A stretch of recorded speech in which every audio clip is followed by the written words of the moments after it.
L'agence Sovimo vous présente les clés de l'immobilier. Visez haut, visez beau, visez Sovimo.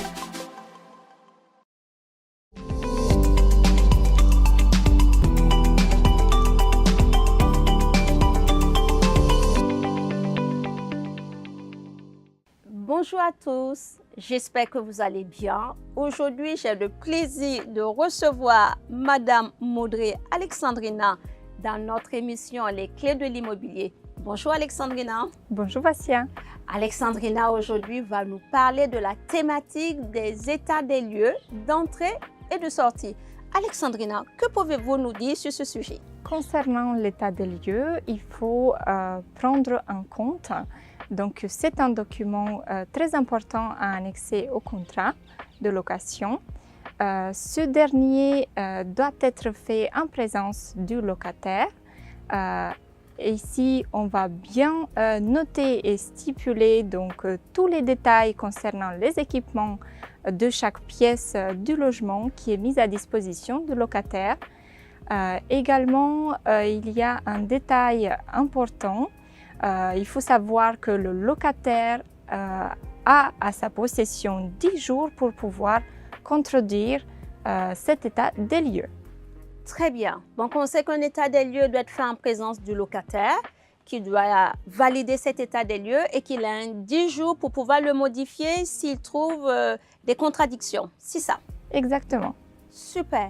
Qu'en est-il de l'état des lieux de sortie? Au niveau de l'état des lieux de sortie, pareillement, nous devons, au niveau de l'état des lieux de sortie, le locataire donc, doit être présent ou s'il n'a pas la possibilité, donc il peut y avoir une personne mandatée de sa part.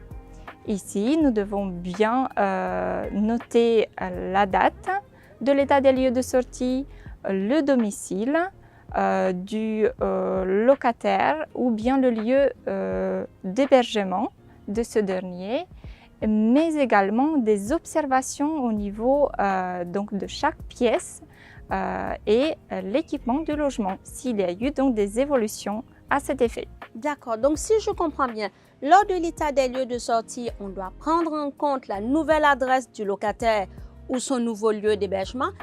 Pour quel but effectivement? L'importance de pouvoir bien noter la nouvelle adresse du locataire, c'est alors pour pouvoir réaliser un avis de déménagement auprès des services des impôts. Cet avis de déménagement, les impôts en ont besoin pourquoi? Le service des impôts aura besoin de cette nouvelle adresse pour envoyer au locataire, à partir du 1er janvier, la taxe d'habitation. Ici, prenons le cas où le locataire qui s'en va ne donne pas sa bonne adresse.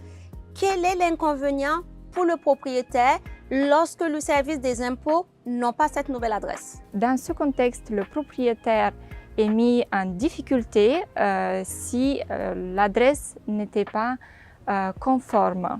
D'accord, donc si je comprends bien, le fait de demander l'adresse au locataire qui s'en va permettra au propriétaire, si le locataire était assujetti à la taxe d'habitation, de ne pas avoir à payer cette taxe à sa place. Exactement. Dans le cas contraire, c'est au propriétaire de payer cette taxe. Très bien.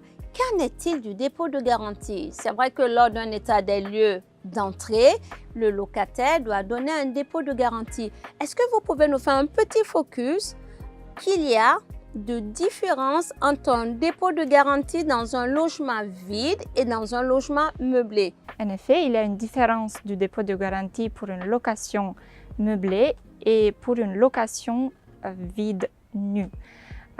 Pour le dépôt de garantie pour la location meublée, il faut prendre en compte donc 2 mois de loyer hors charge. Merci pour les précisions que vous avez apportées en ce qui concerne le dépôt de garantie dans un logement vide ou meublé. Quel est le délai de remise au locataire du dépôt de garantie?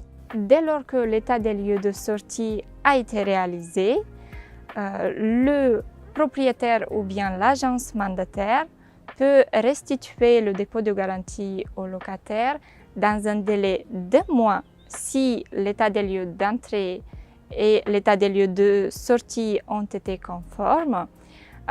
Autrement, il y a un délai de 2 mois à respecter s'il y a eu des observations particulières faites au l'état des lieux de sortie et qui nécessitent éventuellement certains travaux. Dans ce cas-là, le propriétaire doit justifier d'un devis afin de pouvoir donc restituer ce dépôt de garantie sous 2 mois. Je vous remercie, Alexandrina, pour toutes les précisions que vous nous avez apportées sur la thématique de l'état des lieux, aussi bien d'entrée que de sortie. Nous vous remercions de nous avoir écoutés.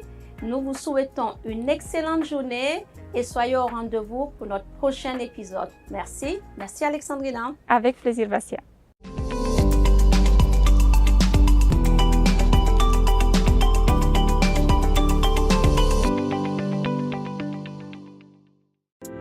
L'agent Sovimo vous présente les clés de l'immobilier. Visez haut, visez beau, visez Sovimo.